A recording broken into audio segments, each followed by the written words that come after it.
우리가 몇 주 동안 큰 것과 작은 것 구별하기, 분별하기 이런 제목들로 수요일 날 계속 말씀을 나누고 있었습니다. 근데 이 말씀을 듣고 이렇게 염두에 두고 이렇게 몇 주 동안 계속 말씀을 준비하니까 살아보면서 생각나는 것이 있어요. 큰 것, 여기서 말씀하시는 큰 거 뭐였냐 하면 돈이 아니라 사람이었잖아요. 여기서 큰 거는 세상에 있는 어떤 것들이 아니라 하나님의 나라가 크다 하고 말씀하고 계신 거였거든요. 오해하기 쉬운데 세상에서 큰 돈을 큰 거라고 부르지 않으셨다는 거, 세상에서 아무리 많은 돈도 예수님 말씀하시는 그 말씀 속에서는 작은 것일 수밖에 없다는 거, 그거 말씀하셨던 겁니다. 그러고 보니까 세상에 눈 멀지 않고 하나님에게 주목하는 것, 돈에 마음 뺏기지 않고 사람을 더 귀하게 여기는 것, 이게 염두에 두고 살려고 하는데, 이 살려고 하면 할수록 점점 더 알게 되는 게 뭐냐 하면, 야, 이거 진짜 쉽지 않다 하는 겁니다. 거의 불가능해 보이는 거예요. 예수님의 제자들은 그랬죠. 예수님께서 나를 따르라 하시니까 배도 버려두고 아버지도 버리고 그물도 버리고 예수님 따라간 그 정도의 경지가 아니면 되겠나 하는 생각이 드는 겁니다. 애를 써서 주님께 집중하고 돈이 아니라 사람에게 주목하면서 살려고 하는데 계속 이게 머리가 돌아가는 거예요. 눈길이 돌아가는 거예요. 돈이 더 귀하지. 사람은 아무리 많아봐야 저것들 먹여 살리는 것, 가지 많은 나무에 바람 잘 날 없다 그랬는데 사람 많아져 봐야 힘들기만 하고 속 썩이는 사람 분명히 그 속에 있을 테고 항상 문제는 끊이지 않을 텐데 차라리 돈 많은 게 낫지 않나. 우리가 고민하고 기도하는 제목도 이렇게 늘어놓고 하나하나 꼽아보면 하나님이 말씀하시는 큰 것보다 예수님 말씀하시던 작은 것에 치우쳐 있는 내 삶을 발견하게 되는 거죠. 야, 이거 가능하겠나 하는 생각이 들 때쯤 오늘 이야기를 예수님이 시작하신 겁니다. 오늘 우리가 읽었던 말씀 18장 1절에 예수님께서 이야기를 시작하시면서 이 이야기는 누구 들으라고 한 거냐 한 것을 먼저 밝혀 놓으십니다. 오늘 우리가 읽었던 누가복음 18장 말씀은 누구 들으라고 한 얘기냐 하면 예수님 말씀하시는 작은 것 아니라 큰 것에 집중하고 살려다가 보니까 야, 이거 힘들다, 이거 잘 안 된다, 이거 어렵다 하고 생각하는 사람에게 하시는 말씀인 거죠. 한 번 더 읽어봅니다. 1절이요. 시작. 예수께서 그들에게 항상 기도하고 낙심하지 말아야 할 것을 비유로 말씀하여, 그러니까 앞으로 이야기 되어질 것, 앞으로 예수님께서 이야기하실 것은 누구들이라고 할 거냐, 얘기하실 거냐 하면 낙심한 사람들입니다. 근데 낙심인데 어떤 낙심이냐 하면 세상의 일에 실패한 낙심이 아니라 세상에 살아가다 보니까 진급에 누락되고 성적이 떨어지고 계획한 일들이 망가져서 낙심한 사람들이 아니라 예수님이 지금 이야기하고 있는 낙심은 어떤 거냐 하면 작은 것에 눈멀지 않고 큰 것 붙잡으려다 보니까 그게 뜻대로 되지 않은 거예요. 하나님께서 말씀하신 작은 것들이 우리 삶에 너무 큰 겁니다. 예수님 말씀하신 작은 것이 우리 삶에 너무 무겁고 너무 버거워서 이것에서 눈 떼고 하나님 말씀하시는, 예수님 말씀하시는 큰 것에 집중하는 일에 야, 이건 내 자질이 부족하네, 이거 참 어렵다 고민하는 사람들, 그래서 낙심이 된 사람들에게 예수님 말씀하신 비유의 이야기인 거죠. 어떤 사람이 등장하는데 이 사람에 대해서 성경이 뭐라고 말씀하시냐 하면 하나님을 두려워하지 않고 사람을 무시하는 재판장이 있었다는 겁니다. 어떤 마을이라 그러시는 거 보니까, 어떤 도시라 그러시는 거 보니까 이 사람이 실존 인물인지 아닌지는 모르겠어요. 우리가 이 같은 주제로 말씀을 나누기 시작할 때 봤던 사람이 있었잖아요. 이상한 청지기. 이 사람은 불의합니다. 이 사람에게 일을 믿고 맡길 수 없어요. 왜냐하면 돈을 자꾸 착복하거든요. 돈을 자꾸 숨기고 자기 마음대로 돈을 쓰니까 이 사람에게 일을 맡기면 안 돼요. 이 사람은 불의한 사람입니다. 근데 주변 머리도 없어서 돈을 빼돌린 걸 자꾸 들켜요. 그럼에도 불구하고 돈보다 사람을 더 귀하게 여기던 이상한 불의한 청직이 있었잖아요. 그 청지기하고 비등비등하게 이상한 사람입니다. 성경이 이 사람을 뭐라고 불렀냐 하면 하나님을 두려워하지 않고 사람을 무시하는 재판장이라 그랬는데, 말씀 속에 이렇게 보면 이 재판장은, 이 이상한 재판장은 성경만 이 사람을 불의하다라고 말하는 게 아니라 스스로도 자기 자신에 대해서 그렇게 생각해요. 나는 하나님도 무서워하지 않고 사람을 무시하는 사람이다 하고 스스로에 대해서도 그렇게 생각하는 사람입니다. 근데 이 하나님을 두려워하지 않고 사람을 무시하는 이 재판장에게 어떤 여자가, 한이 많은 여자가 찾아온 거죠. 말씀에 보면, 예수님의 말씀 속에 보면 이 여자가 이 재판장을 자주 찾아간 거예요. 자주라 그랬으니까 얼마나 자주는 써놓지 않으셨으니까 모르겠는데, 어쩌면 아침에 왔다가 저녁에 또 왔는지도 모르겠어요. 어제도 왔는데 오늘 또 온 거예요. 재판장이 출근했다는 소식만 들리면 거기 꼭 들리는 거예요. 그렇게 꼭 들리니까 하나님을 무서워하지 않고 사람을 무시하는 이 재판장이 혼자 생각한 겁니다. 5절 말씀이요. 같이 읽죠. 시작. 이 과부가 나를 번거롭게 하니 내가 그 원한을 풀어주리라. 그렇지 않으면 늘 와서 나를 괴롭게 하리라 하였느니라. 여러분, 말씀 속에 등장하는 이 사람의 독백인데, 이 불의한 재판장의 독백인데, 여러분 착각하지 말 것은 이 사람은 끝까지 좋은 사람은 못 됩니다.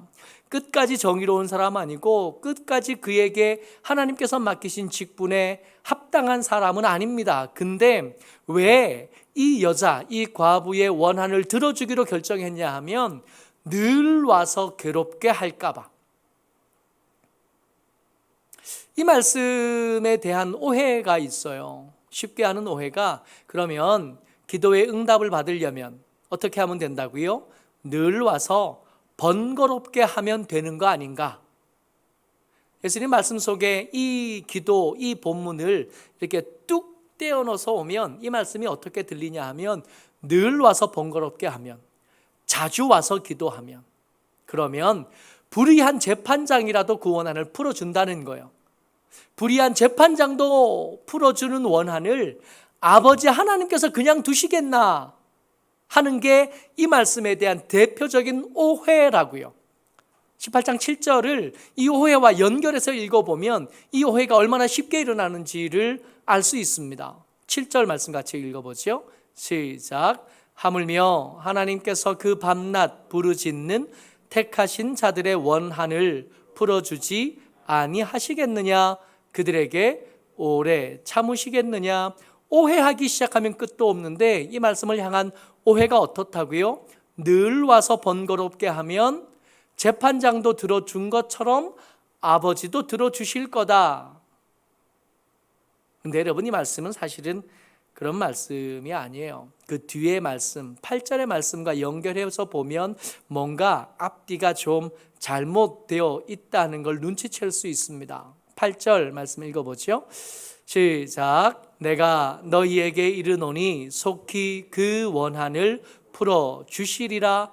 그러나 인자가 올 때에 세상에서 믿음을 보겠느냐 하시니라. 아멘. 만약에 우리가 오해한 것들이 하나님, 예수님이 말씀하신 의도가 맞다면 여기서 믿음은 어떤 거냐 하면 늘 와서 괴롭게 하는 것이 믿음이라는 뜻이 되잖아요. 자주 와서 괴롭게 하면 그게 뭐든 이 아버지 하나님은 응답해 주신다는 뜻이 되어버립니다. 여러분, 그렇지 않아요. 우리가 이사야 성경을 쭉 살펴온 경험이 있는데, 이사야 성경에서 예수님, 하나님이 때때로 말씀하시는 것, 너희들이 가지고 온 재물이 내게 역겨우니까 제발 좀 가지고 가라 한 말씀을 우리가 기억하는 거예요. 제발 나하고 상관없는 예물, 나하고 상관없는 기도, 그거 하지 말고 그 예배, 나에게 관심도 없고 나를 향한 사랑도 없고 나를 우습게 여기면서 하는 그 예배 나는 싫으니까 가지고 가라, 오지 말아라, 제발 이 성전 문을 누가 좀 닫아줬으면 좋겠다 말씀하시던 것을 우리가 기억한다는 겁니다. 그 말씀을 우리가 기억하는데 예수님께서 난데없이 늘 와서 괴롭게 하면 응답해 주시겠다는 말씀으로 이것을 말씀하시고, 인자가 다시 올 때 믿음을 보겠느냐, 이걸 믿음으로 생각하신다는 건 앞뒤가 안 맞아도 지나치게 안 맞는다는 거예요. 이거 그거 아닙니다. 여기서 말씀하시는 인자가 올 때에 세상에서 믿음을 보겠느냐 하는 이 믿음은 그런 믿음이 아니에요. 여기서 믿음은 뭐냐 하면 예수님이 말씀하시는 작은 것을 작다고 아멘하고, 예수님이 말씀하시는 큰 것에 맞습니다, 아멘. 예수님이 말씀하시는 그 큰 것이 진짜 큰 겁니다. 돈보다 사람이 큽니다. 이 세상에 어떤 큰 것들, 대단한 것들보다 하나님의 나라가 더 크고 더 중요합니다 라고 말하는 것이 믿음. 그러니까 아까 우리가 살폈을 때 늘 와서 괴롭게 하면서 응답받아야 될 것들은 뭐냐 하면, 우리가 부자 되지 못한 것, 우리가 건강해지지 못한 것, 우리가 높은 자리에 가지 못한 것을 가지고 와서 하나님 왜 이 복권 당첨해 주시지 않습니까? 하는 게 믿음이 아니라, 하나님 왜 나는 애를 써도 사람보다 돈이 커 보이지요? 하나님 왜 나는 아무리 몸부림을 쳐도 하나님 나라보다 이 땅이 더 커 보입니다. 그래서 애를 쓰는데도 믿음이 자라지 않고, 애를 쓰는데도 내 속에 믿음이 없는 것을 알겠습니다. 하나님 어쩌면 좋습니까? 하고 늘 와서 믿음 없는 것 때문에 고민하고 믿음 없는 것 때문에 달라고 기도하는 사람들, 그 사람들의 기도에 대해서 예수님께서 걱정하지 마라, 그렇게 기도하면 아버지 하나님이 오래 참으시겠냐, 금방 주신다고. 불의한 재판장도 그 과부의 소원을 들어줬는데 니들의 소원을 내가 무시하겠나. 그러니까 여러분, 오늘 설교의 제목이 뭐였냐 하면 방법이 있습니다 였습니다. 무슨 방법이요? 믿음을 얻을 방법이 있다는 거예요. 예수님 말씀하시는 큰 것에 크다 아멘 할 수 있는 방법이 있다고요. 그 제자들처럼 아버지도 버리고 그물도 버리고 배도 버리지 못했지만 그 주제가 되지 못해서 여전히 세상의 돈 이야기가 나오면 사람들 얘기 아무것도 생각나지 않고, 세상의 지위 이야기 나오면 하나님 나라에서 약속되신 그 직분에 대한 이야기, 그 아름다운 것에 대한 이야기 하나도 생각나지 않는 사람이라고 해도 그 믿음을 얻고 싶어서 하나님 찾아와서 하나님 왜 나는 믿음 없습니까? 하면 하나님은 응답해 주신다는 이야기였던 겁니다. 물론 이 본문 18장 1절부터 이어지는 본문 가지고 열심히 기도하면 하나님 응답해 주십니다, 그럴 수도 있지만 그게 원래의 뜻은 아니라고요. 하나님께서 열심히 찾아와서 기도하는 것을 귀하다 말씀해 주실 거고, 그 기도에 애써 우리의 생각까지 바꿔가시고 환경까지 바뀌어가시면서 더 좋은 것으로 응답하시겠지만 원래의 뜻은 그게 아니라고. 방법이 있습니다. 믿음 달라고 하면 하나님 기뻐하시면서 기꺼이 30배로 응답하시고 60배로 응답하시고 100배로 응답하실 겁니다. 그러니까 믿음이 없어 걱정이 되면 기도하면 돼요. 기도하면 늘 와서 하나님 괴롭게 하면 턱도 없는 우리 같은 사람도 그럴듯한 믿음의 사람으로 하나님 앞에 설 수 있는, 세상의 작은 것에 눈멀지 않고 예수님 말씀하시는 큰 것에 주목하면서 그것이 주는 큰 기쁨을 누리면서 예수님 말씀하시는 그 평안을 누리면서 얼마든지 살아갈 수 있다고 말씀하고 계시는 겁니다. 근데 이 믿음을 얻는 것도 사실은 큰일이지만 이 얻은 믿음을 유지하는 것도 그렇게 작은 일은 아니거든요. 이어진 이야기를 통해서 다만 염려되는 것이 있어요. 믿음을 얻었다고 해도 안심할 수 없는, 염려가 되고 걱정이 될 수밖에 없는 문제들은 여전히 남아 있습니다. 그래서 두 번째 이야기로 이어져요. 18장 9절입니다. 같이 읽지요. 시작. 또 자기를 의롭다고 믿고 다른 사람을 멸시하는 자들에게 이 비유로 말씀하시되, 그러니까 앞의 비유는 믿음이 안 생겨서 낙심하는 자들을 위해서 말씀하신 비유라면, 이제는 믿음을 얻기는 했어요. 믿음을 얻기는 했는데 그 믿음이 잘 자라지 않는, 그 믿음이 어쩌다가 잘 유지되지 않고 함정에 빠지는 사람들을 위해서 예수님이 말씀하시는 비유인 겁니다. 염려되는 것이 있다 그랬잖아요. 그 염려되는 것을 말씀하시면서 이야기를 시작하시는데, 우리가 잘 아는 이야기입니다. 기도하러 간 바리새인과 세리 이야기입니다. 이 말씀은 좀 길게 말씀을 좀 읽으려고 합니다. 10절부터 14절까지 쭉 11절부터 14절까지 쭉 읽어볼 텐데, 기도하는 두 사람이 있었어요. 이 사람들은 기도하러 간 겁니다. 그러니까 적어도 불의한 재판장이나 불의한 청지기 같은 사람들 아니에요. 이 사람들을 바라보면서 이 바리새인, 예수님이 이야기하시는 이 누가복음의 바리새인들은 매번 대적하는 자로 나타나고 어리석거나 엿보거나 혹은 돈을 더 사랑하는 사람으로 나타나지만, 여기서 바리새인은 그런 사람 아닙니다. 여기서 바리새인은 믿음의 일을 시작했고 믿음을 얻어서 어느 정도 성장한 사람이고요. 그리고 또 한 사람 세리가 등장한 거예요. 두 사람 다 어디 갔다고요? 기도하러 성전에 올라간 겁니다. 기도하는 모습을 자세하게 써주시는데, 먼저 바리새인이 기도하는 모습인 거예요. 11절 말씀 같이 읽습니다. 시작. 바리새인은 서서 따로 기도하여 이르되, 하나님이여, 나는 다른 사람들 곧 토색, 불의, 간음을 하는 자들과 같지 아니하고, 여기서 잠깐이요. 이 사람은 지금 믿음을 얻었어요. 그래서 그 믿음을 가지고 세상에서 예수님 말씀하시던 작은 것에 이제 눈멀지 않게 된 겁니다. 어떻게 알아요? 토색하지 않고 있잖아요. 토색이 뭐죠? 내 거 아닌데 욕심을 부리고 탐욕을 부려서 억지로 빼앗거나 착취하는 것, 토색.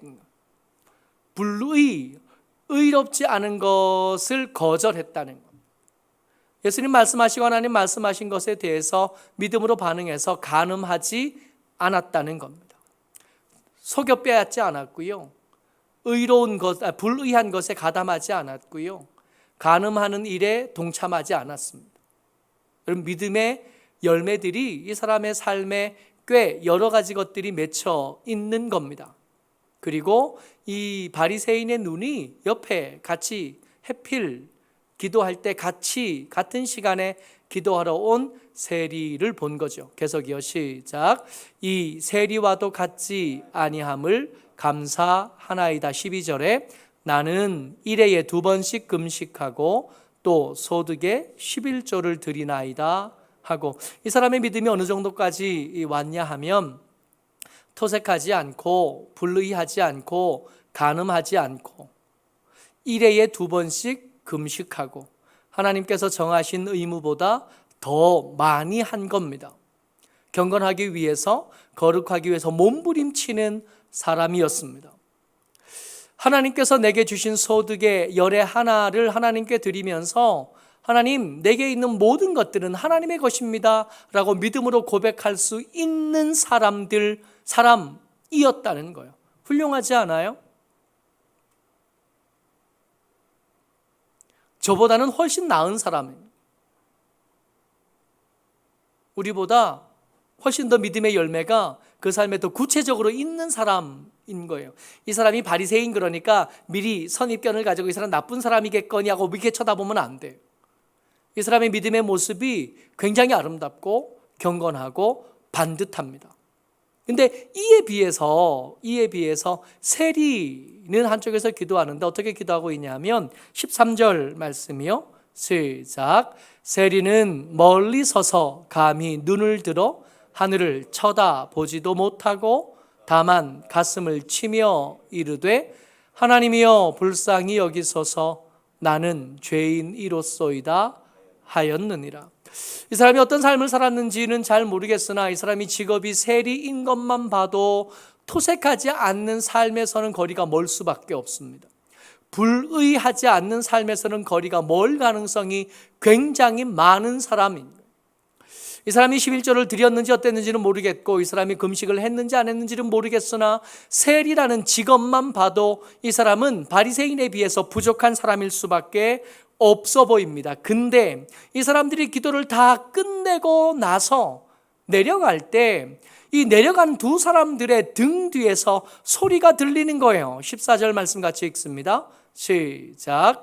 내가 너희에게 이르노니 이에 저 바리새인이 아니고 이 사람이 의롭다 하심을 받고 그의 집으로 내려갔느니라. 누구의 기도가 응답받고 누구의 기도가 의롭다고 인정이 되었다고요? 11조하고 일주일에 2번이나 금식하고 토색하지 않고 불의하지 않고 간음하지 않았던 이 바리새인은 의롭지 않다고 됐다고요. 오히려 그 직업 때문에라도 오해당할 수밖에 없고 돈을 좋아하는 사람이라고 여겨지던 세리가 오히려 하나님께 의롭다 여김을 받고 내려갔다는 겁니다. 내려갈 때 하나님의 음성이 그들의 귀에 들렸는지 안 들렸는지는 모르겠으나 이 이야기를 듣고 있는 주의 제자들은 이 이야기를 듣고 있는 거죠. 누가 더 의롭다고요? 멀리 감히 눈을 들어 하나님을 쳐다보지도 못하고 기도하던 세리의 기도가 이 세리가 더 의롭다 하심을 받았다고요. 예수님께서 지금 말씀하고 싶어 하시는 거 14절 같이 읽습니다. 시작. 무릇 자기를 높이는 자는 낮아지고 자기를 낮추는 자는 높아지리라 하시니라. 아멘.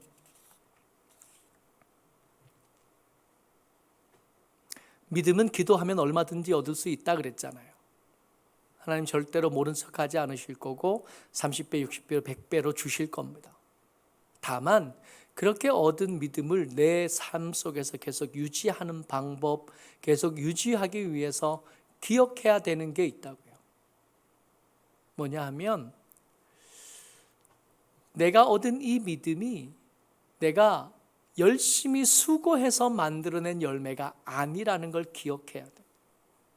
이 믿음은 하나님께서 자격이 부족한데도 불구하고 주고 싶어서 안 달라서서 주신 거지, 그 믿음을 얻기에 합당한 자격이 있거나 자질이 있거나 합당하고 거룩한 삶이 있어서 주신 게 아니라는 거. 방법이 있다 그랬어요. 큰 것을 크다 여길 수 있고 예수님 말씀하시는 것에 합당한 삶을 살아갈 방법이 있습니다. 어떻게 하면 된다고요? 기도하면 돼요. 믿음 달라고 하면 예수님 주십니다. 하나님 기꺼이 주셔요. 근데 이 기꺼이 주시는 그 믿음을 우리가 관리할 때 어떻게 하면 된다고요? 교만하지 말고 겸손하고 부족한 줄 알면 이 믿음 계속 유지할 수 있다고요. 믿음 좋은 사람들 보고 부러워만 할 게 아니라 기도하면 주신다고요. 믿음 좋은 사람 보고 부러워만 할 게 아니라 겸손을 유지하면, 부족한 줄 알면 하나님께서 주신 그 믿음 우리 속에서 계속 건강하게 자랄 수 있도록 하나님 붙잡아 주신다고요. 근데 믿음 좋은 사람을 부러워하지 않고 우리가 누구를 부러워하냐면 돈 많은 사람 부러워하니까 기도 제목이 자꾸 어그러지는, 우리의 기도하는 자리가 자꾸 이렇게 뭔가 모자란 자리로 자꾸 이렇게 떠내려가는 겁니다. 기도하지 않아서 문제가 아니라 기도하는 내용에 뭔가 문제가 있는 거예요. 우리의 삶에 바라보는 것에 뭔가 문제가 있는 거예요. 하나님의 호의, 예수님의 호의에 대해서는 이 믿음의 문제에 대해서 예수님의 호의, 이 하나님의 나라에 대해서 예수님의 호의는 조금 더 의심하지 않아도 됩니다. 어느 정도까지 호의가 있으시냐 하면 누가복음 12장 32절에 어떻게까지 말씀하셨는지 같이 한번 읽어요. 시작. 적은 무리여 무서워 말라. 너희 아버지께서 그 나라를 너희에게 주시기를 기뻐하시느니라. 주고 싶어 안 달라 하셨다고요. 이 믿음 주고 싶어 하신다고요. 야, 우리의 백합화 부러워할 거 없어. 저 까마귀 부러워할 거 하나도 없어. 저들이 먹을 것, 저들이 입을 것 내가 알아서 챙겨줄 수 있어.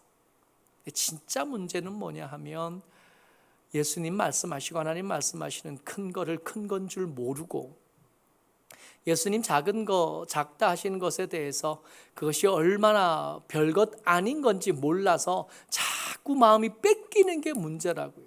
그게 문제라서 예수님 말씀하시는 겁니다. 달라고 하라고 준다고 뭐요? 믿음. 교만하지만 않으면 내가 믿음이 어느 정도 섰다고 열매쯤 맺고 나니까 옆에 사람이 나보다 못해 보이는 그 눈만 조심하면 이 믿음 내 속에서 계속 성장해 갈 수 있고 하나님 앞에 더 반듯하게 세워줄 수 있다고. 백합화보다 더 좋은 것으로 내가 너희들에게 입힐 수 있고 까마귀를 먹이는 것처럼 덧보다 더 풍성한 것으로 너에게 먹일 수 있다고. 그건 문제가 안 되는데 이 믿음의 문제는 매번 고민거리다 말씀하고 계시는 겁니다. 어쩌록 저와 여러분들이 좀 힘을 냈으면 좋겠어요. 저를 포함해서 우리가 세상의 문제들 때문에 힘들잖아요. 돈 없는 것 때문에 무섭고 건강 없는 것 때문에 두렵고 예수님은 작은 거다 말씀하시지만 그 작은 게 우리 삶에 전혀 작지 않아서 참 고민이 많잖아요. 그래서 그 예수님 말씀하시는 거 작은 거 달라 그러다가 시간이 다 가잖아요. 그러지 않아도 된다고 말씀하고 계시는 겁니다. 믿음 달라고 기도하고 교만하지 않도록 삶을 잘 단속하고 있으면 다른 것들은 알아서 해줄 테니까 이것부터 챙기자 말씀하고 계시는 거예요. 모쪼록 저와 여러분들이 주의 은혜 안에 주 앞에 나와서 뻔질나게 나와서 주님 믿음 주십시오. 주님 교만하지 않도록 나보다 못한 사람, 나보다 늦게 출발한 사람들을 무시하지 않도록 내 눈과 내 마음을 주장하여 주옵소서 기도하면서 믿음을 얻고 그 믿음을 키워가는 저와 여러분 되시기를 주의 이름으로 축복합니다. 아멘.